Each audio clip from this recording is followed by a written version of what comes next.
Welcome to the 8th episode of the Rain Race podcast. Today we're going to be discussing the 2018 Indianapolis 500 qualifying procedure, and we're going to be recapping the past weekend's racing from IMSA at Long Beach, IndyCar at Long Beach, and Formula One at Shanghai.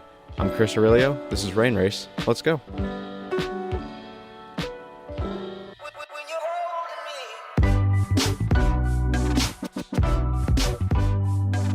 Episode 8 of the Rain Race podcast here. I am Chris Aurelio with a slightly stricken voice because I was up until 4 a.m. watching Formula One at Shanghai alongside Kyle Cuthbertson, who is back from his spring break. Sup? Happy to be back. And also, surprise, surprise, he's back. Kevin Rollins is joining us once again. We've decided after the last episode that he will be joining us on a limited selection of some episodes for the future. So, Kevin, it's great to have you back. Hey, what's up? And on the topic of Kevin, last week when I recorded the episode with him, we made an attempt to talk about the 2018 Indy 500 qualifying procedure. Now, none of you guys heard that because I ended up cutting it out because neither of us could actually understand how it worked. So, Kyle, that's where you come in. The 2018 Indianapolis 500 qualifying. Would you like to give us a rundown on how the new system is going to work out?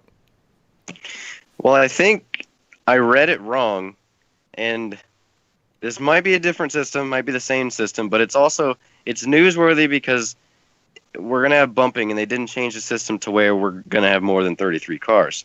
Now, obviously, we have no provisionals, which I'm going to explain this anyways because I just want to address how complicated and dumb Indy qualifying is. But no provisionals, fastest 33, of course, and the fastest mile per hour over 4 laps. The random draw. Everybody in the initial entry list gets one attempt, and if you don't complete that one attempt, then you get last chance qualifying. Now, last chance qualifying, that whole rule, that's what confused me on if this was new or not. So I don't know if it's new. Last chance qualifying is interpreted by me as if you had a mechanical issue, like you wrecked or you couldn't do your initial attempt for any reason, you get a time on Sunday to do that, which is weird. And that's why I think it's new. I've never heard of that. So basically, there's last chance qualifying, and so the field of 33 is set on Saturday. This is all interpreted, too. It's set on Saturday, which I think bump day used to be Sunday. It's all complicated because they changed bump day to Sunday, and then they changed it to Saturday. Now again, I guess. Yeah. It's confusing. But the field of 33 was set on Saturday now, and full day is on Sunday. So on Saturday, basically, you figure out who's 1-9 and who's 10 to 33 because you have bumping. So the two groups is still a thing. Line 1 and 2 is a thing, which I want to point out line 1 and line 2 is actually dumb. If you don't know what line 1 and 2 is, line 1 is for cars that have not qualified or have withdrawn their previous qualifying times, and that is a priority lane. And line 2 is for those cars that have not already qualified, but they want another attempt. So basically, line 2, you can make an attempt and not have to withdraw your time, which is stupid. It's honestly dumb. But, I mean, it's also really cool, in my opinion, because I grew up with this format. And there's a certain element of risk to it, and sometimes that risk pays off because you bypass the line if you go to line 1. But also, if you withdraw your time, you're not qualified for the race. And we've seen that not pay off. For instance, with Jay Howard, I believe it was 2010. See, now the whole purpose of explaining this qualifying is because I just really wanted to point out how complicated this is and how we need to this needs to be less complicated, honestly. So yeah, that's obviously one of the negatives taking out of it is that it is a lot more complicated than it probably should be. But there are some positives coming out of this year's qualifying. First of all, of course, bumping. I know, Kevin, you've been going to the 500 and the entire month of May for over the last decade. So as somebody who's been pretty much going there for that long, what's it like, especially with some of the latest years we've seen where we haven't had bumping? What does that mean to have it back at the Speedway in the month of May? It means a lot. It really does, because back when I first was going to the Speedway as a kid, it was 2-weekend qualifying back then, and bump day was really the oh crap sort of day. And the most prominent examples of it are 2008 and 2011. And it's just a drama-packed day altogether. And now that qualifying is condensed down to 2 days, I mean, Sunday itself is going to be a real spectacle because you have the shootout for the pole as well as the bumping portion of the qualifying. I think obviously having the run for the pole with the group 2 and having bumping is kind of crazy, but I do think that we need to get rid of the whole Fast 9 shootout. We need to just bump day on Saturday, and then Sunday let's run for the pole. That's what I think qualifying should be. I think that the format that they're going for this year is actually pretty good. It's a little overcomplicated, but it's bringing back elements from qualifying at Indy's past and merging it with new ideas. The Fast 9 is a great concept, in my opinion, because the way it used to be was if you set a fast time, you kind of had to hold on for 6 hours. And if your favorite driver was on pole, like Scott Dixon was in 08, you felt the emotions with them. But the Fast 9, it really is a cool shootout because you don't know who's going to be on pole until the last car goes out. Yeah, but you also got moments like in 2014 where a guy like Juan Pablo Montoya can qualify 10th, but his time on Sunday was faster than pole. It doesn't really put the fastest guy on the pole. That's true, and that is a downside. But at the same time, though, the Fast 9 has given us some good moments, some good bump days feeling moments where it's almost a must to get into the Fast 9, where the Fast 9 is ninth place is the bubble, and people are trying to bump their way into the pole shootouts. Yeah, but see, that's pretty cool. It is, but it's more of a thing that I see that we need when we don't have bumping. Now that we have bumping, the bubble is number 33. But 33rd is the bubble, and then on pole day, you have 33 drivers going for the pole. So imagine the Fast 9 shootout, but it being an all-day event. Here's what I think has been going down this year, is that the Speedway and IndyCar as a whole weren't really completely sure. They weren't completely prepared for the amount of entries that we would have had this year. So I don't think they had a whole lot of time to revamp what the rule set would be for this year's qualifying. But I know, Kyle, you've been particularly critical on the whole format because, like you said, it's a little complicated. So given the time, if they want to redo this in 2019, what would you like to see from 2019 for the qualifying format? I've kind of said it a couple times, but Saturday, let's have bump day. Let's figure out the field of 33. And then Sunday, let's have those 33 run for the pole. I mean, if you have, say you start like 11 o'clock and end at 6, and you give them that time to run for the pole, imagine that. I mean, you got a guy, and then get rid of the 2 lanes, okay? Just have 1 lane. If you make your initial run and you don't like that run, make them have to withdraw their time. Okay, No. You don't get that easy pass in lane 2 to not withdraw your time. Just make them withdraw their time. No. Put that pressure on them. Okay, That's so Indy let me throw qualifying. this scenario out there. Indy qualifying is meant to be the most action-packed, nerve-wracking thing of the month, basically, next to the race. Just making the race. Let me throw this scenario out there. It's 5:57.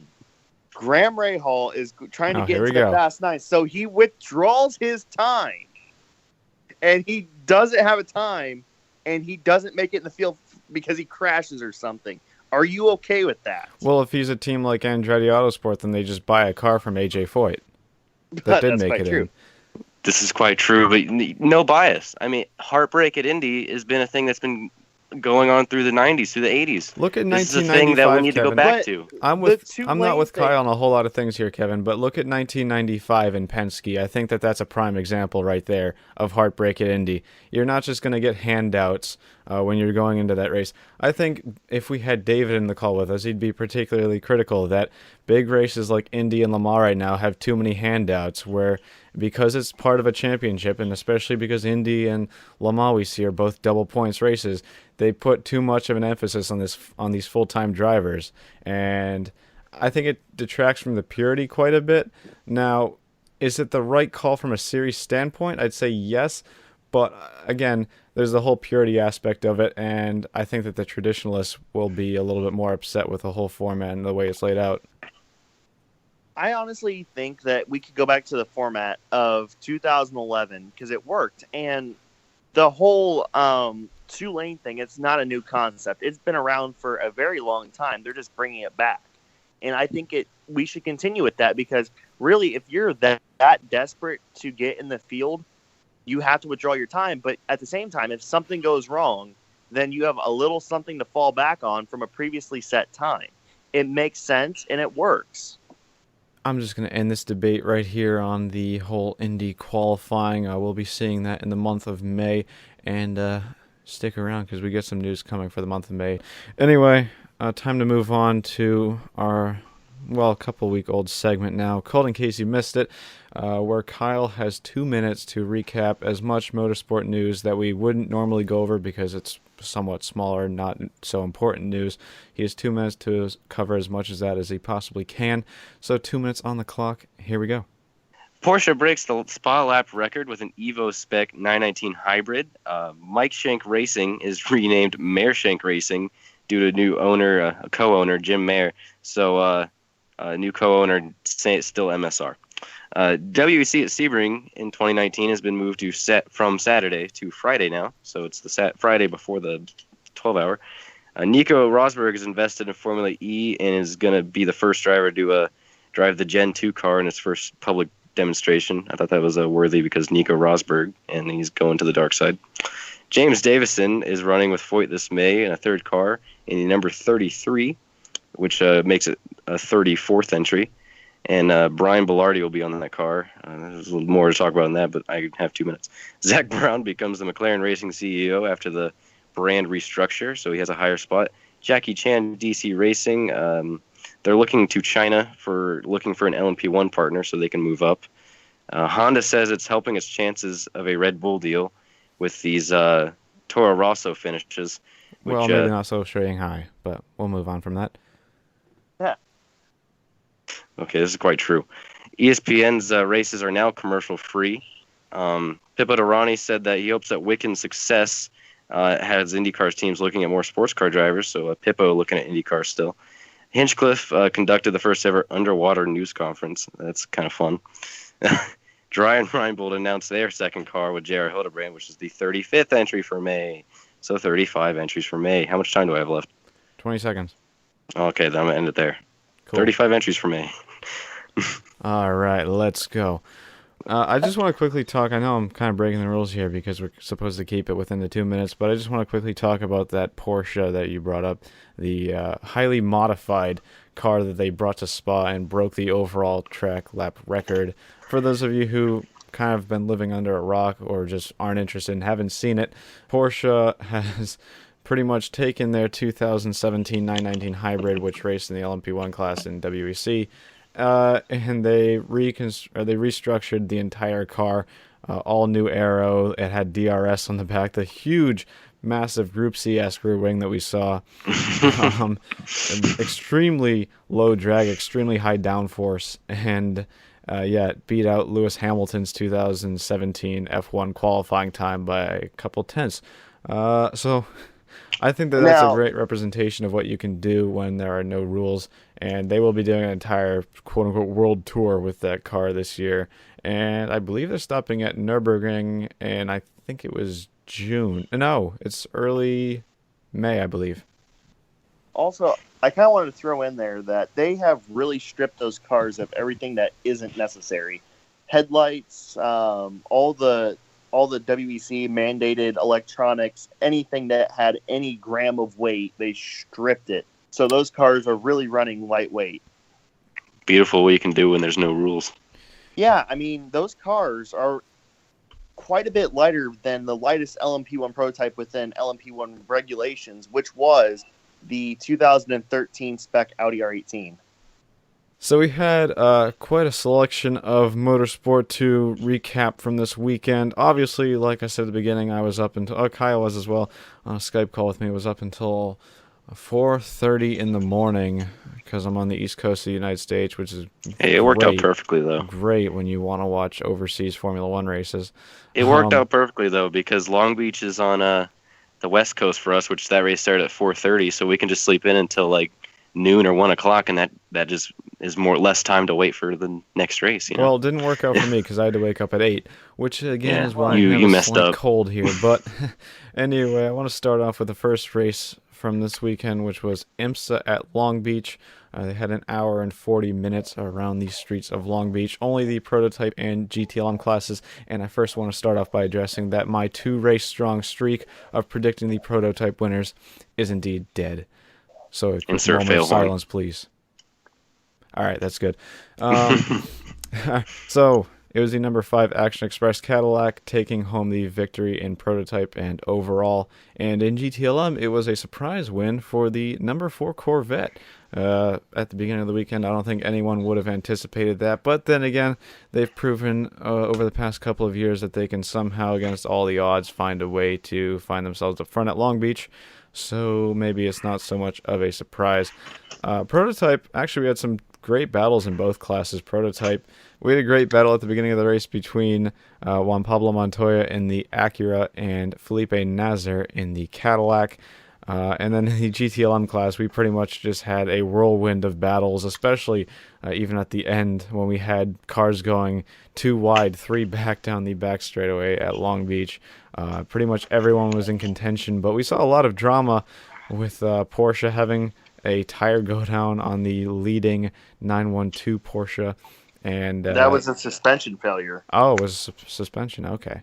All right. That proves how much I know again. And the BMW, I believe it was the 25? 20. Yeah, I think so.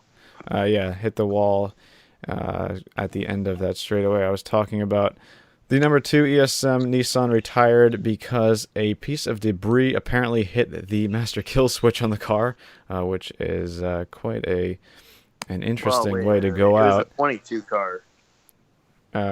Oh, my bad. Yeah, 22 car. Because Scott Sharp's in the 2 and Durrani's in the 22. Can you tell I'm tired?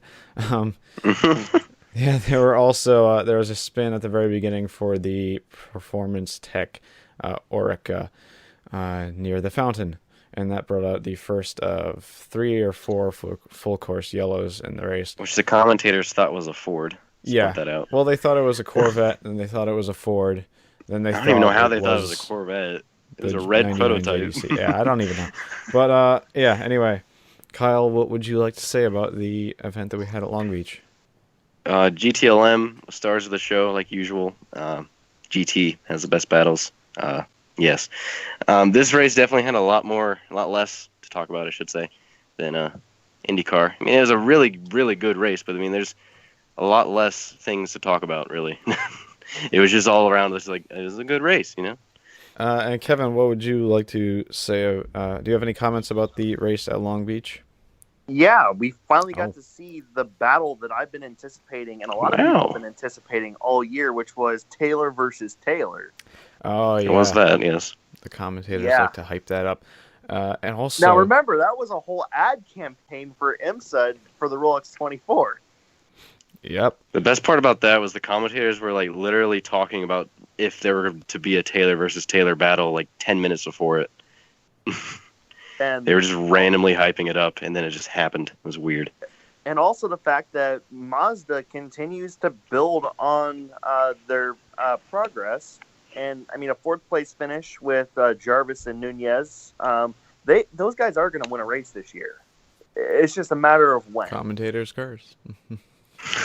This week they actually slowed down the Mazdas, Chris told me. Yeah, they did. It's actually something to talk about. Hey. But, yeah, anyway, moving on to the next race, which was Formula 1 in Shanghai. Well, Kyle liked to say that race was boring in the middle stages. Well, okay, so the beginning of the race, I was like about to fall asleep, and then we got, because literally that race, you could just watch the last 20 laps of it, and you'd be fine. You wouldn't miss much. Yeah. But, yeah. Can I just run down some of the events here? We had Pierre Gasly, after an outstanding P4 at Bahrain, kind of went from hero to zero and took out his teammate Brendan Hartley. It was so dumb. That corner saw quite a bit of drama, actually, because we had Max Verstappen take out Sebastian Vettel as well. That was also dumb. Yes, and at the end, it was pretty much... Well, Ricciardo's picking off cars left and right at the very end there.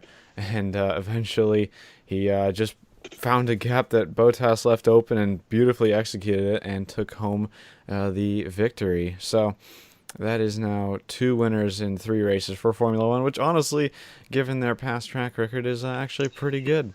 Mercedes has Yeah. not won a race yet. Yeah, that's something that's to a point fact. out. It's the first time Can I point- since Can I point something 2013. out? Yeah. Can I point one last thing out? Kimi Räikkönen keeps getting screwed by Ferrari to help Vettel, and it Yes. is ridiculous. Yeah, well, you weren't here last week when we talked about F1 being too political because you were too busy at some pool Yeah, in I Disney. was the one that put that in there too, because Yeah. I'm tired of it. It's ridiculous. I mean, let's look at Kimi Räikkönen. Ever since Vettel joined the team, he has literally played tail gunner for Vettel. And Kimi has repeatedly shown that he can still win Grand Prix and still be up there. But in China, what really happened there was they kept China was the most Kimi out. blatant. They kept Kimi out as long as they could, and because Bottas jumped past Vettel in the pits. And so they kept Kimi out on pretty badly worn softs to hold up Bottas to set up the battle for to set up the Bottas versus Vettel battle, which in the end really didn't matter anyways, but it still was mind-boggling how they really screwed Kimi again. And I can really see Kimi leaving the sport after this year because of all of this. I mean, it was the most blatant at China, really. And he's usually as quick or quicker than Vettel, and he's just continuously getting screwed. There was no reason to leave him out there on those tires, just for no other reason but to slow down Bottas to Vettel. Like, there was no other reason. Shuffling of the hands here because we are moving on to IndyCar at Long Beach, and I suspect that we're going to spend a good half hour on this alone because Kyle's here. This one's crazy. This one was fun. crazy. So, the beginning of the race hit, and Kyle here, the Mr. Rahal fanatic, Turned into Beach Fanatic. why don't you I take... turned into Beach Fanatic real quick on the start of that race. What? What? Kyle turned into a scared little turtle after that. I've Yeah, got you my even- little turtle shell, and I let all the people on Instagram just take me over. Like, just get over with it. Just For make fun of me. Do context it. here, this guy was doing an Instagram live stream with Kevin during the race, and he didn't Like even 5 archive people- the stream. I was going to go on like- there because I wanted to go on your stream after it was done. I wanted to see what you said about the whole incident when it happened, and no, because you just deleted it. He was Like, a 5 scared, people scared joined little right when turtle. that wreck happened, just to tell me that Rahal sucks. All Thanks, right. guys. Well, why don't you talk about that in a more You serious can tell me he sense? sucks all day. Thank you. Rahal getting into Pagano in turn 1, lap 1. I mean, that Are incident. you eating just during like this St. Pete- podcast? Yeah, I just stuck a piece of corn in my mouth. What are you gonna say about God. it? What are you gonna do about it? But really, this incident, I mean, he just got into the brakes a little too late, locked up the rears. Nothing he could do at that point. I mean, it is obviously Graham's fault, but I mean, it was a mistake that anyone could have made. But in the end, it is his fault, and it's a real shame that it happened. It wasn't good. It was a silly mistake. Now, let's take a second to point out that all but the last restart, including the race start itself, they were all terrible. It was botched. It was botched so bad. The hairpin Every helped out the single leaders one. so badly. All the restarts and the official start of the race was all botched all day. But every time it was advantage Rossi. Well, yeah, well, true.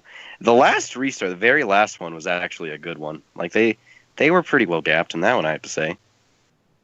There was one restart, though, where I feel like second place was literally 2 seconds behind Rossi at the line.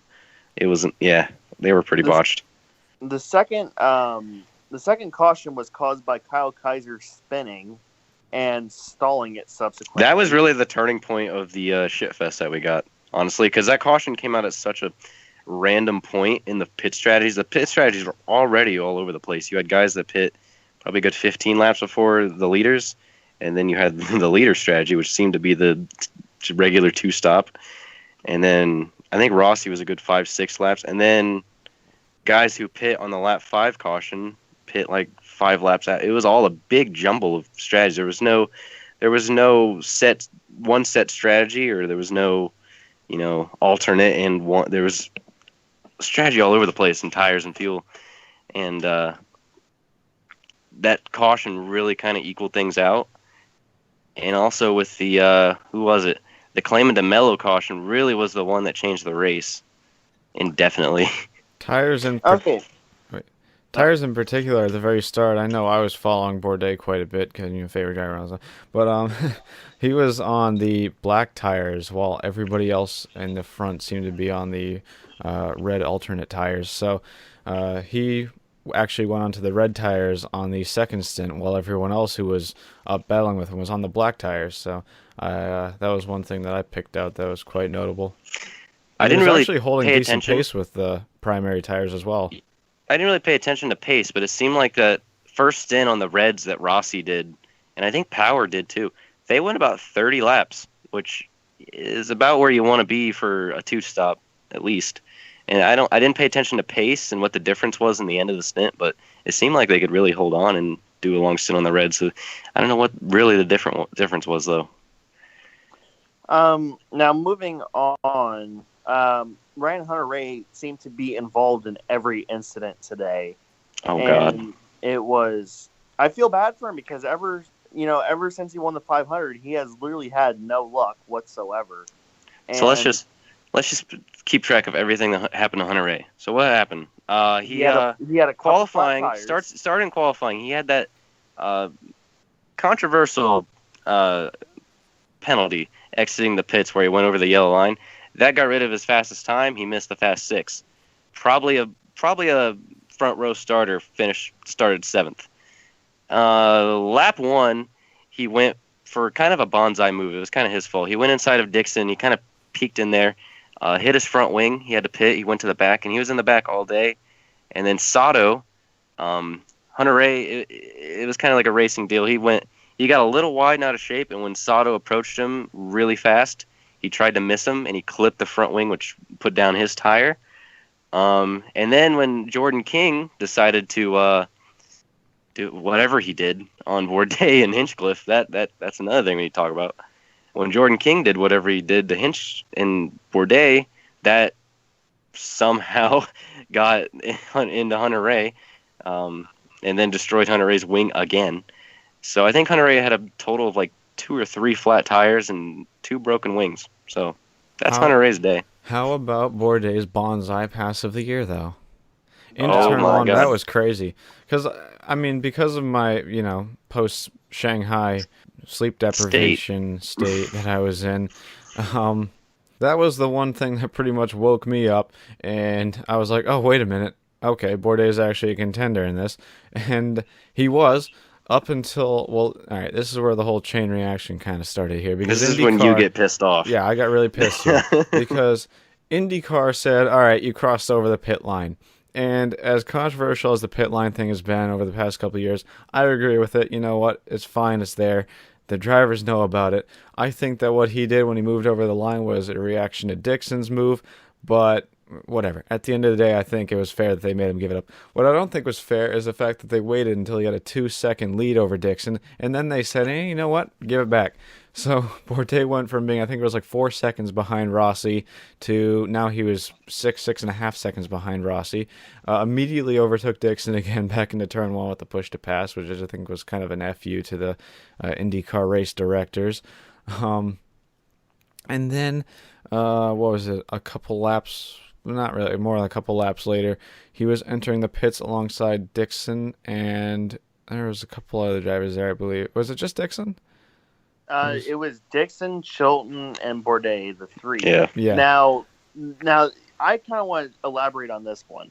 I was with Kevin on the Skype call for this. Chris got pissed that Bourdais got that penalty, and then Kevin, the Dixon fan, was there with me during the pit stops. The penalty made sense, and I was texting my friend whose father happens to work with Scott Dixon, and on their monitor, which, they actually have monitors that are controlled by race control that tell them if it's okay to pit or not. And Dixon's monitor said it was okay to pit. And so then it changed and they was going to wave Dixon off. However, the fuel guys stuck it in and they's like, you know what, since we're going to get the penalty already because of that mistake, might as well just change the tires. Might as well just do the pit stop. So Dixon got penalized. He got a drive-through, which cost him about 24 seconds, roughly. And yeah, From what I understand, it said it was okay to pit on the monitor. They think that was still left up there from the last pit stop from when they made, and then it changed. I still don't think. I think if it goes two ways. If Bourdais goes through like that, and Dixon pits, but Dixon gets away with it, then it's basically coin shooting themselves in the foot because they didn't pit when Dixon did. I mean, they obviously came in on a close pit lane, but it was so instant. now do you think Another argument to make that doesn't have to do with the penalties, but it has to do with the rules, is this has been a topic up for a debate for a couple years. Is why do they need to close the pit lane? You know, I've heard people time and time again. Fair, fella. I've heard people time and time again say, why do we close the pit lane? Why don't we just leave it open so that people don't get screwed like this? well, And another thing is, reason- too, the race director needs to figure out when to call the cautions. This was with the last race director. This was also a problem. On a road course, you leave the caution a local yellow for as long as you have to let as many people pit as you can. Okay, so it's not like an oval where you just call it instantly. You got to let everyone have a chance to pit, so you don't screw people in the pits like you did. Okay, the reason that they closed the pit lane immediately is because they do not want people to get free pit stops. It's a problem in Formula One. How do you think Sebastian Vettel has won the last two Australian Grand Prix? Well, actually, no, excuse me. He won the last one. Never mind. He won the last one on strategy. But on this year, he won it because the safety car came out at the right, or virtual safety car came out precisely at the right time, and it handed him basically a free pit stop. And I can see why IndyCar doesn't want to do that. Yeah, but look at like Toronto last year. Look at Mid-Ohio in 2015. Guys who pit at the wrong time and then get screwed by a yellow because they didn't have a chance to pit. Like if the yellow comes out at a perfect time, then they're screwed. If you call a local yellow and you let everyone have a chance to pit, at least the leader. That's actually the basic rule of calling the cautions. You have to let the leader have a chance to pit. You don't call it instantly like an oval. You call races differently in a road course. And you can leave it a local yellow for as long as you have to. And I think that's the way it should be called, and the pits should probably stay open. Time and time again, people just get screwed by this, and it's not cool. Like Bourdais and Dixon, they were coming in exactly right when the yellow came out. That was a matter of seconds. Does it? Why? I'm gonna jump in here. All right, now I'm gonna jump in here and end your endless debate about pit stop rules.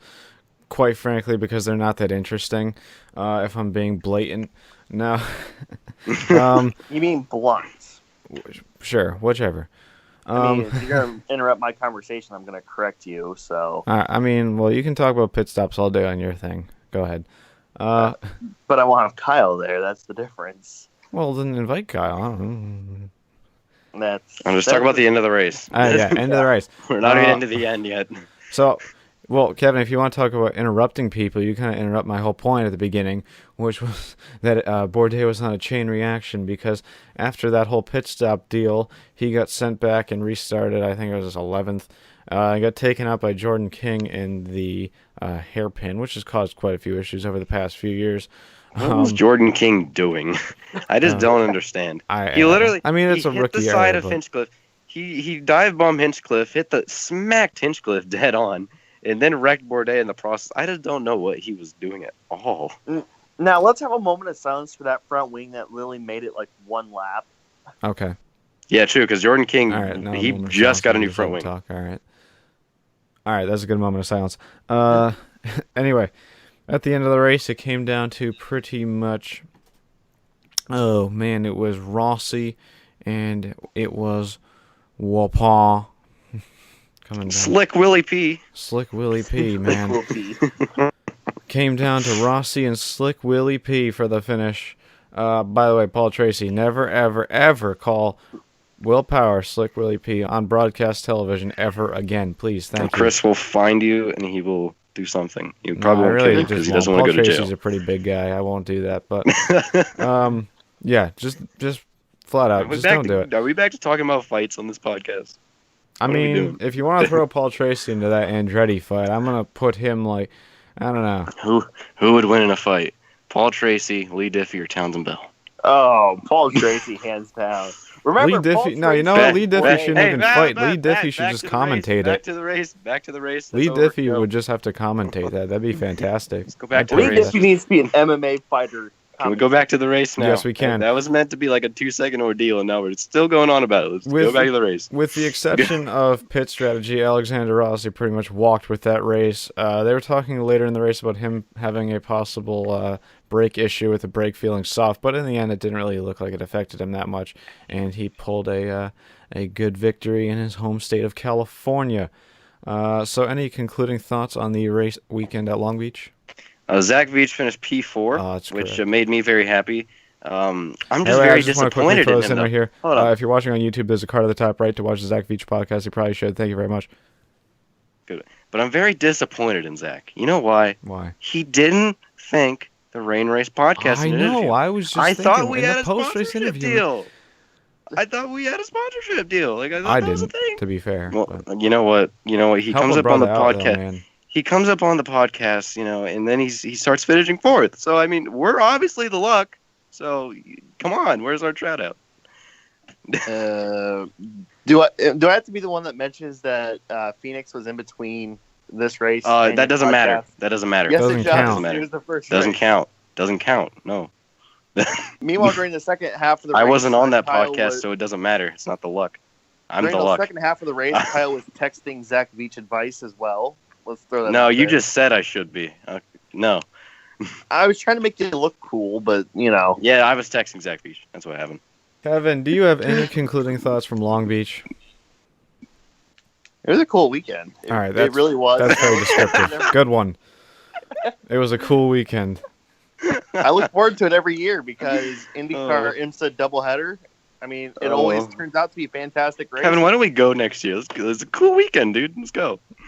Anyway, that's going to wrap it up for this episode of the Rain Race podcast. In the next one, like I hinted at earlier, we're going to be talking about our plans for the month of May, which you're definitely going to want to hear, so you can subscribe if you want to stay updated with that.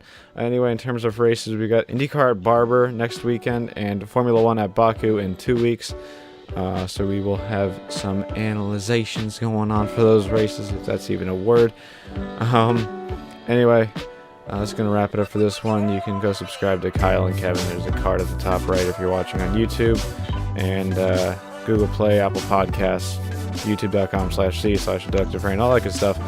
Anyway, thank you so much for tuning into this one. I'll catch you in the next one.